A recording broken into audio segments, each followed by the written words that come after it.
बहुत ही भोला नवयुवक था, अढ़ैया नाम था उसका। अढ़ाई कहते हैं 2.5 किलो को। पहला आहार उसका 2.5 किलो का ही है, आगे आप श्रद्धा रखें तो और प्लस हो सकता है। घर में माता पिता पधार गए तो उसे कोई 2.5 किलो आटे की कौन रोटी बना के दे। एक आश्रम में गए, उन्होंने कहा हमको नौकरी में रख लो, कोई सेवा में रख लो, तुम्हारा नाम क्या है? बोले अढ़ैया। बोले कोई नाम है? बोले गांव के लोग कहते हैं क्योंकि 2.5 किलो हम पाते हैं। तो 2.5 किलो? बोले तौल के 2.5 किलो आटे का जब हम रोटी पाते हैं तब हमारी बाल भोग होता है। आगे कोई श्रद्धा करे खीर पूड़ी, पर 2.5 किलो अन्न चाहिए। तो कहा यहाँ भंडारा है, तो रोज 2.5 किलो क्या 5 किलो पावे, क्या सेवा कर सकता है? उनका जो आप सेवा बताएंगे सिखाएंगे वो हम कर लेंगे। उनका तुम गाय चराया करो। अरे भाई देखो, हमारा वैष्णव सिद्धांत है, तुम गाय चराने जा रहे हो, हम यहाँ से तुम्हें अमनिया दे दिया करेंगे, जंगल में तुम बनाओ और वही ठाकुर जी को भोग लगाओ और पाओ। बिना भोग लगाए पाने का विधान हमारे आश्रम से आपका नहीं बन सकता। बोले हमको तो कुछ आता नहीं भोग लगाना, क्या भोग लगाए? उनका जब आप बना लीजिएगा, क्योंकि अब यहाँ 2.5 किलो तुम्हारे लिए अलग से बन करके जाए, तुम अपना बनाओ, जो जो चाहो भंडारी से कह दिया दे दिया करो, वहीं लकड़ी बीनो, वहीं बनाओ और गाय चराओ और ठाकुर को भोग लगा के पाओ। जितना मनावे आप पाओ। पहले दिन भोग मिला तो बाटी बना, गरीब आदमी था, घर से तिरस्कृत था, वो सब जानता था। बाटी ऐसे उपला बीन लिए, बाटी बनाए, 2-4 आलू का भरता बनाया, 2.5 किलो आटे की बात। उसने कहा गुरुदेव के ठाकुर आओ भोग लगाओ आके। बड़े बड़े ऋषि मुनि मंत्रों से आवाहन करते रहते हैं, सरकार पधारते नहीं, केवल भाव से भोग लगाते। तो इतने लीला बिहारी प्रभु आ गए श्री राम जी।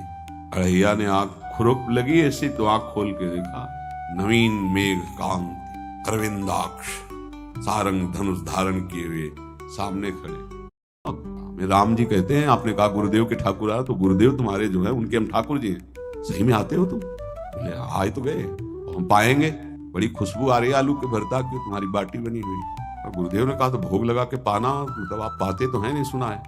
बोले नहीं नहीं पाते हैं, पर सबका नहीं पाते हैं। आप जैसे भक्त जब पुकारते तो बिल्कुल कुछ नहीं जानता था। काश तो आप हमको ऐसे ही रखोगे कि आप आ गए तो आप भी। तो प्रभु ने कहा जब तुम 2.5 किलो पा सकते हो तो हम तो 2.5 मन भी पा सकते हैं। बोले हमको ये पता नहीं था कि गुरुदेव के ठाकुर इतने भूखे रहते, पर आप अलग पत्तल में ले लो, अपने पूरे पत्तल में तुम आपको पाने दें। बोले भोग थोड़े ऐसे लगाया जाता है कि तुम अपना रखो तुम अपना रखो। और बोले आंख मूंद कर तुम बैठो, जैसे तुम्हारे गुरुजी भोग लगाते हैं तो आंख मूंद लेते हैं, अब हम पाएंगे तुम्हें। तो आंख मूंद लिया, चलो भाई पाओ। सोचा एक आध बाटी पा लेंगे, बीच बीच में खोल के देखता जाता, भगवान सब चाट गए। आंख खोला, बोला आज हमको भूखे रखोगे? बोले जानते हो तुम्हारे गुरुजी ने क्यों भोग लगाने के लिए कहा? आज एकादशी है, तुम्हारे गुरुजी के यहाँ एकादशी रह जाती है, इसीलिए तुमको अमनिया दिया, वहां बनाना नहीं, और तुम्हें रोज अमनिया देंगे। तुम रोज आओगे हम बुलाएंगे तो? अब आप बुलाओगे रोज तो आएंगे नहीं, हम रोज रोज आएंगे। बोले तो ठीक है अगली बार से। बोले गुरुजी आपके ठाकुर जी आए थे, हमारी सारी बाटी खा गए हैं, 5 किलो आज से हम ले जाएंगे, 2.5 किलो आपके ठाकुर जी के लिए, 2.5 किलो अपने लिए।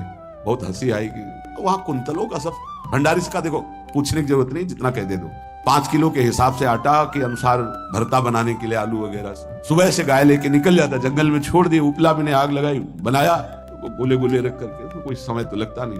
आग पकी हो तो बहुत सुंदर बाटी बनती। बाटी बनाया, भुरता बना के, पत्तल बड़े बड़े जंगल के से। कहा गुरुदेव के ठाकुर पधारो। आंख खोल के देखा साथ में सिया जी। उसने कहा ये कौन है? बोले हमारी अर्धांगिनी है। तो कल क्यों नहीं बताया था आपने कि अर्धांगिनी भी है? ये भी पाती है? बोले हमारे जैसा ही। जानकी जी बैठ गई, राम जी बैठ गए, बड़ा सकुच में, पर जानकी जी इतनी करुणा वात्सल्य बरस रही थी कि वो कुछ बोल नहीं पाया, बस देखा, ऐसे कहा पाओ गुरुदेव के ठाकुर। प्रभु आराम से, सिया जो खूब स्वाद बखान बखान करके पाए। वो आंख खोल कर देखता कि आज भी हम 2.5 किलो अपने लिए लाए थे, लेकिन ये दोनों पा गए। गुरुदेव 7.5 किलो। बोले क्यों? आपके ठाकुर की पत्नी भी है ना? कहाँ है? तो दोनों आए थे। किसी को विश्वास नहीं हो रहा था। दे दो भाई, अरे गाय को खवाएगा, दे दो, कुछ करेगा, क्या कमी है? 7.5 किलो आटा लेके। अब तो समय लगा, 3 बजे तक बाटी बन के तैयार हुई पत्तल में से। गुरुदेव के ठाकुर पधारो। बस उसको बुलाना होता था कि विनोदी प्रभु, साथ में लखन जी, राम जी, सिया जी, लखन। ये कौन है? बोले छोटे भाई। आपके भाई भी है? हाँ है। पहले अब परिवार में कितने लोग हुआ? पहले बता देते तो हम वो सब आ जाते हैं। लक्ष्मण जी से कहा बहुत सरल भगत है, नाराज मत होना, चुपचाप पा लो। तीनों बैठे, बेचारा ऐसे ही रह गया। जब वो चले गए तो पत्तलों में जो किनका रहता, एक अद्भुत आनंद। अगले दिन गया, बोले गुरुजी 10 किलो आटा चाहिए। 10 किलो क्यों? बोले आपके ठाकुर जी भी आते हैं, उनके ठाकुरायन भी आते हैं, उनके परिवार के भाई भी आते हैं, गोरे गोरे थे वो। कैसे इसको कैसे अनुभव हो सकता है सियाराम लखन जी का? बहुत हट किया, 10 किलो आटा लिया, बनाया, 4 बज गए, रखा। मन में सोच रहा था आपकी संख्या न बढ़ जाए। कहा गुरुदेव के ठाकुर पधारो। विशाल गदा भयंकर स्वरूप हनुमान जी महाराज। आंख खोला तो 3 स्वरूप में प्रभु खड़े हुए थे, सियाराम लखन। हनुमान जी पूछे ये कौन है? तो कहा ये हमारे प्रिय सेवक हैं हनुमान जी। एक बार आप अपने पूरे परिवार का, अपने सेवकों का वो आप पर्चा बना के दे तो गुरु जी को दे देंगे जाके। हर बार एक बढ़ जाता है। तो भगवान मुस्कुराए, हनुमान जी इसका कुछ बोलना मत, बहुत निराला भगत है। बोले पाओ प्रभु। तो पहले सियाराम जी पाए, फिर जो प्रसाद लक्ष्मण जी पाए, फिर हनुमान जी पाए। हनुमान जी सब पूरा बहुत निर्मल भाव से बनाया हुआ और निर्मल भोला भक्त। अगली बार कहा गुरुदेव 5 किलो एक्स्ट्रा में रख दो, 1 नंबर बढ़ता जाता है। आपके पहले ठाकुर जी आए, फिर ठाकुराइन जी आए, फिर उनके भाई आए, फिर इस बार तो बहुत भयानक रूप, गदा लिए हुए, लाल अरुण वर्ण शरीर का प्रकट हो रहा है। जिधर देखो कंचन वर्ण की कांति, मुख में अरुण वर्ण की कांति। हमने पूछा आपके ठाकुर जी से तो उन्होंने कहा कि वो सेवक हैं। तो रोमांच हो रहा था कि क्या सही भगवान करुणा करके इसको दर्शन देते हैं। अब अगली बार अगर ये बात करेगा कि तो फिर अब हम इसकी परीक्षा लेंगे। ले गया एक्स्ट्रा में, बनाया सब। आओ गुरुदेव। अब तो पता था कोई आने वाला नहीं। गुरुदेव के ठाकुर 2 संख्या बढ़ गई। आँख खोल के देखा, कहा ये कौन है? तो कहा ये हमारे और भाई हैं, इनका नाम भरत है, इनका नाम शत्रुघ्न है। पहले महाराज बता देते ना कि आपके और भाई हैं, हमने कहा था आपसे प्रार्थना की थी।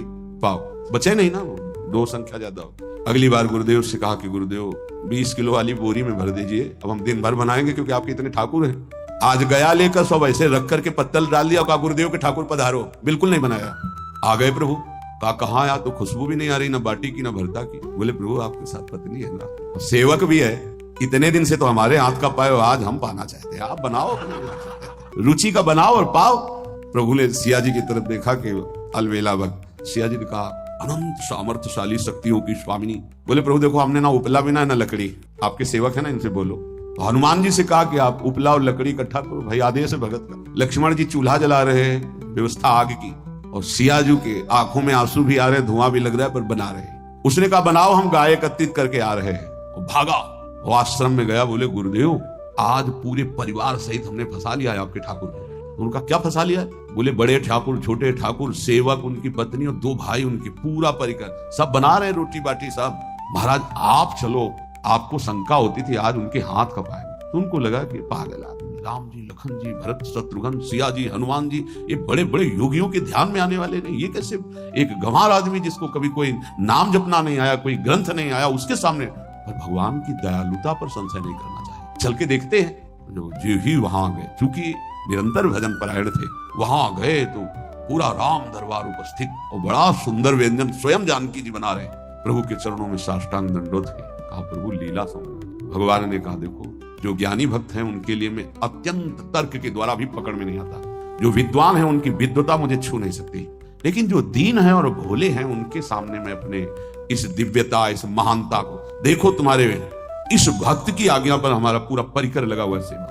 ठाकुर जी की कृपा से, गुरुदेव का प्रताप, जो ऐसा सौभाग्य मिला। परोसने में दोनों गुरु और शिष्य, पाने में प्रभु। बाद में जब प्रभु ने पा लिया तो जानकी जी ने उच्छिष्टामृत प्रभु का लेके और कहा देख आज तक तू मुझे देख नहीं पाया देखते हुए भी। जीव ही जानकी जी ने अपने कर कमल से उस बालक को पवाया, अढ़ैया को। त्रिगुण माया का मल नष्ट हुआ, ओ जो सच्चिदानंद प्रभु का साक्षात्कार निहाल हो गया। कब कौन से गुण पर कैसे जी जाए विश्वास कीजिए, बस आवश्यकता सहज होने की। हमारी स्वामिनी जो सहज है, सहज होने की आवश्यकता है।